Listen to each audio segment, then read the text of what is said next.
नमस्कार, दैनिक शिव टाइम में आप सबका स्वागत है। मैं रश्मि शर्मा, कैमरामैन शुभम भगत के साथ। हम बार बार कहते हैं जम्मू कश्मीर की सियासत की बात करें तो बड़ी दिलचस्प सियासत है, हमेशा सुर्खियों में रहती है। अलग अलग पॉलिटिकल पार्टियां अपने दावेदारी भी जताती हैं, आम जनता पर अपना विश्वास जताने की भी बातें करती हैं। पर बात करें लोक जनशक्ति पार्टी की, जो अब राष्ट्रीय लोक जनशक्ति पार्टी हो गया। आखिर ऐसा क्या हुआ कि नाम में थोड़ा सा फेरबदल हुआ, पर अपनी ही पार्टी में किस तरह के मतभेद हुए कि दो गुटों में तकसीम होगी। इसी विषय में आज हमारे साथ नेशनल जो कि स्पोक्स पर्सन जुड़ चुके हैं और जनरल सेक्रेटरी जुड़ चुके हैं। बात करेंगे संजय सराफ जी से कि आखिर क्या हुआ था। संजय जी, सबसे पहले आपका बहुत बहुत स्वागत है। Thank you. संजय जी, कहते हैं charity begins at the home. अगर घर में ही मतभेद हो तो आम जनता में किस तरह से आप शांति लाएंगे, आम जनता में किस तरह का मैसेज देंगे, किस तरह से उनके मुद्दों को आप रिजॉल्व करेंगे? मतभेद कहीं पर भी नहीं है। देखिए, हम लोग एनडीए अलायंस पार्टनर है, सबको पता है। आज भी हमारे पार्टी के राष्ट्रीय अध्यक्ष, राष्ट्रीय एलजेपी के राष्ट्रीय अध्यक्ष माननीय पुष्पति पारस जी है, मंत्री भी है गवर्नमेंट ऑफ इंडिया के। अगर हम एनडीए अलायंस है तो हमें एज एनडीए अलायंस पार्टनर ही बिहेव करना पड़ेगा या उससे बाहर आना पड़ेगा। तो वही तरीका हो गया जब चिराग जी राष्ट्रीय अध्यक्ष एलजेपी के थे, उन्होंने अपनी मनमानी की, मैं जी अलग लड़ूंगा। हमने कहा अलग लड़ेंगे तो फिर एनडीए से अलग हो जाए हम। पासवान साहब नहीं रहे तो आप पासवान साहब के चरणों पर तो चलो, जो उनके व्यूज, आइडियाज़, थॉट्स थे। ऑनरेबल मिनिस्टर, ऑनरेबल प्रधानमंत्री जो हमारे माननीय नरेंद्र मोदी जी के साथ में जो कमिटमेंट थी, उस कमिटमेंट को आगे बढ़ाओ। वो कहने लगे मैं हनुमान हूँ, हनुमान हूँ भगवान राम का। अगर भगवान राम के हनुमान हो तो फिर भगवान राम को हराने का काम क्यों कर रहे हो भाई? यानी पासवान जी के गुजरते ही आइडियोलॉजी चेंज हो गई। आइडियोलॉजिकल थॉट्स जो चिराग का रिजिडनेस हो गया, एरोगेंस हो गया, उसकी वजह से ये चेंजेस हो गए। किस वजह से कि आप आगे जा रहे हैं या आप? नहीं, उसमें कोई बात नहीं। उनको ऑलरेडी नेशनल प्रेसिडेंट थे। हमने कहा कि भाई गठबंधन में हम साथ में लड़ेंगे। जैसे मेंबर पार्लियामेंट के टाइम हम साथ में इलेक्शन लड़े हैं, हमने 6 में से 6 सीटें जीती है। दिक्कत थी उनको कि अगर पार्टी एक संगठन बनकर आगे निकल रही थी, एक यूनिटी थी, यूनाइट होकर चल रही थी, तो क्या दिक्कत थी? पार्टी का नाम बढ़ता ना। वो चिराग ही बोलेगा ना मुझसे, तो उसको तो मैं चिराग का स्पोक्स पर्सन हुई नहीं कि मैं चिराग के लिए बोलूंगा। उनको कितना नुकसान हुआ या आपको कितना नुकसान हुआ? उनको कितना फायदा हुआ या आपको कितना फायदा? हमें कोई नुकसान नहीं हो गया। हमारे साथ पूरी पार्टी है, पार्टी के 5 एमपी हमारे साथ है, एमएलसी एमएलए हमारे साथ है, पार्टी का पूरा कैडर, हम सब फाउंडर मेंबर।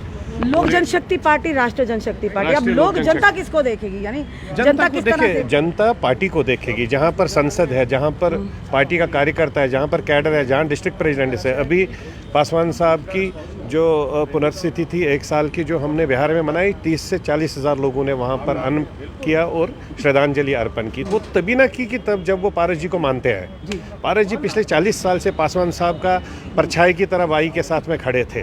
तो आज अगर उनका पासवान साहब का बेटा उनको बोलेगा कि नहीं आप क्या है, तो वो तो नेचुरली, जो 9 बार एमएलए रह चुके हैं, 4 बार कैबिनेट मिनिस्टर रह चुके हैं, 1 बार एमएलसी और फिर मंत्री, आज फिर मेंबर पार्लियामेंट बने और मंत्री बने। आज अगर उनका भतीजा उनको ये बोलता है कि भाई आपका कद कहाँ पर है, आप क्या है पार्टी में, तो नेचुरली दुख तो होता है उन सब चीज़ों से। और दूसरी बात, चिराग की एरोगेंस थी, वो मिलता नहीं था किससे, किसके पास आना नहीं, किससे बात नहीं करनी।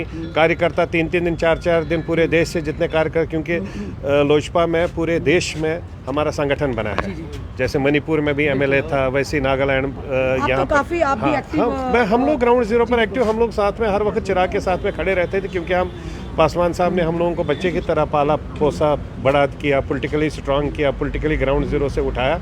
तो हम उनके साथ में हर वक्त खड़े रहते थे और आज भी उनके नाम से हम लोग खड़े हैं। लेकिन हम लोग तो वहाँ पर खड़े रहेंगे जहाँ पार्टी रहेगी। तो पार्टी अगर पारस जी के साथ है तो हम पार्टी के साथ हैं। तो चिराग जी को हमने बहुत बार समझाया, वो नहीं समझना चाहते। उसका कोई दोस्त है वायरस, जिसको हम लोगों ने नाम दिया है, उस वायरस की वजह से चिराग ने अपना आप भी खराब कर दिया और पार्टी की शेप और पार्टी की क्रेडिबिलिटी खराब कर रहा था। तो इसलिए हम लोगों ने जिस तरह से इलेक्शंस का फिलहाल जो कि गतिविधियां शुरू हो चुकी है, अगर आने वाले इलेक्शंस में क्या नुकसान नहीं होगा अगर पार्टी 2 गुटों में बढ़ गई, यानी कि एक राष्ट्रीय लोक जनशक्ति पार्टी और लोक जनशक्ति पार्टी, तो जनता किस पर विश्वास जताएगी? क्या नुकसान नहीं होगा? नहीं, देखिए अभी तो इलेक्शन कोई है नहीं बिहार में, ना बिहार में इलेक्शन है ना लोकसभा के इलेक्शन है। अगर इलेक्शन है तो जम्मू कश्मीर में है। जम्मू कश्मीर में अगर स्पेस है तो मैं काम कर रहा हूँ, अनीता जी काम करें, या कश्मीर में जो लोग काम करें, वो सब अपने साथ है, वो कहीं पर है नहीं।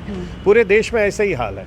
जहाँ जहाँ पर हमारा कैडर है वो सब आज की डेट में वही स्टेट प्रेसिडेंट से, वही डिस्ट्रिक्ट प्रेसिडेंट से आज भी साथ में ही है। तो इसलिए हमें कोई नुकसान नहीं है। जम्मू कश्मीर में आने वाले समय में जिस तरह से पहले जनता विश्वास जताती थी, क्योंकि अब राष्ट्रीय लोक जनशक्ति पार्टी हो गया, क्या 5 तारीख के बाद इलेक्शन कमीशन ऑफ इंडिया का जो डिसीजन आ जाएगा, होपफुली वो वापस डिसीजन एलजेपी का ही आएगा और एलजेपी पारस जी के हाथ में आ जाएगी, उसमें कोई दिक्कत नहीं है हमें। यानी आपको पूरा पूर्ण विश्वास है कि 100% जब कैडर पूरा साथ में है, MP साथ में है, सब कुछ साथ में, उसके बाद में भी इलेक्शन कमीशन ऑफ इंडिया जो है वो सुप्रीम यानी अथॉरिटी है। आप जानते हैं कि सियासत में कुछ भी हो सकता है सराफ जी, ये आप मानते हैं इस बात को, सियासत में किसी टाइम भी कुछ भी हो सकता है। नहीं समझा नहीं, ये कुछ भी मतलब क्या कहना चाहती हो? आपके कुछ भी कहने के बहुत मतलब है। एक काफी लोक जनशक्ति पार्टी का एक विश्वास था जनता पर, जनता वो तो अभी भी है, अभी भी है। वही कहते हैं कि इस तरह की चाहे किसी तरह के भी मतभेद हो, अगर परिवार में भी हो, जब बाहर बात जाती है तो कहीं ना कहीं गलत मैसेज आता है। चाहे कोई भी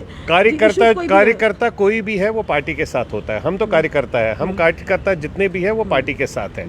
बाद में हम लीडर है, पहले हम लोग कार्यकर्ता है ना। तो जो मैं पार्टी के साथ हूँ तो मेरे पीछे जितना कैडर है देश में वो सब पार्टी के साथ में। तो उसी तरीके से अगर चिराग जी भी यहाँ पर साथ में होते, पार्टी जैसे आगे से चलती थी तो साथ में रहता। क्या इस मतभेद को खत्म करने के लिए आपने चिराग पासवान जी से बात करने की कोशिश की? आपके पूरे जो भी आपका कैडर है।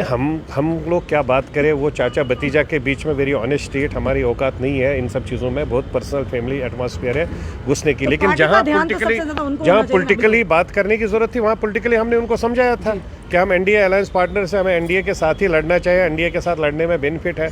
उन्होंने नहीं माना, उनकी अपनी एरोगेंस है। फिर 143 में 0/0 आने के बावजूद भी वो अभी भी लड़ रहे हैं। अभी भी परसों वो फिर 2 सीटों पर बाई इलेक्शन लड़ रहे हैं। और आपने भी सुना होगा, खुलकर कह रहे हैं हम दोनों सीटें जीतेंगे, जेडीयू को दोनों हराएंगे। और मैं आज कह रहा हूँ उसके दोनों कैंडिडेट 2 से 5,000 वोट से ऊपर नहीं लाएंगे। और जो जीतने वाला कैंडिडेट होगा वो 1 लाख से ज़्यादा ऊपर सीटें लेके वोट लेकर जीतेगा।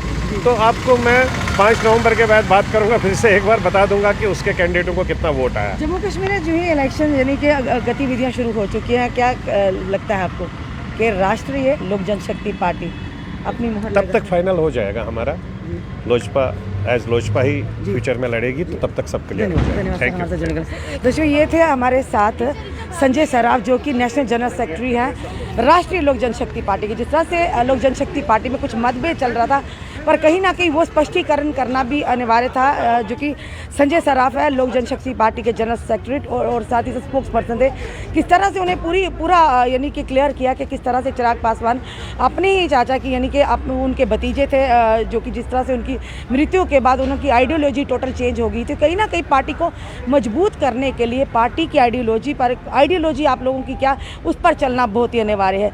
इस तरह की ईगो रखकर या इस तरह की जिस तरह से उनका एरोगेंट बिहेवियर रखकर आप ना ही आम जनता की मुद्दों को हल कर सकते, ना ही जनता के मुद्दों को यानी जनता के दिलों में जगह बना सकते। जिस तरह से जो कि संजय सराफ जी ने कहा कि साफ तौर पर कहा कि आने वाले समय में चिराग पासवान जिस आइडियोलॉजी को लेकर चले हैं बिल्कुल ही उनको नाकामी हाथ लगेगी, क्योंकि जनता उन पर विश्वास नहीं। हम पार्टी के साथ हैं, हम कार्यकर्ता हैं, हम पार्टी के साथ हमेशा थे, हमेशा हैं, हमेशा रहेंगे। चलिए आने वाले समय में देखेंगे कि जो कि संजय सराफ जी ने जो कहा वो कितना सच होता कि जनता वाकई राष्ट्रीय लोक जनशक्ति पार्टी के साथ है या जनशक्ति पार्टी के साथ। इन्होंने कहा कि 5 के बाद हम फिर से आपसे बात करेंगे। चलिए बात करने की कोशिश भी करेंगे। अपने कमेंट जरूर कमेंट बॉक्स में दीजिए, इस वीडियो को ज़्यादा से शेयर कीजिए, जुड़े रहिए ऐसे हमारे साथ अगले अपडेट के लिए। जय हिंद, जय भारत।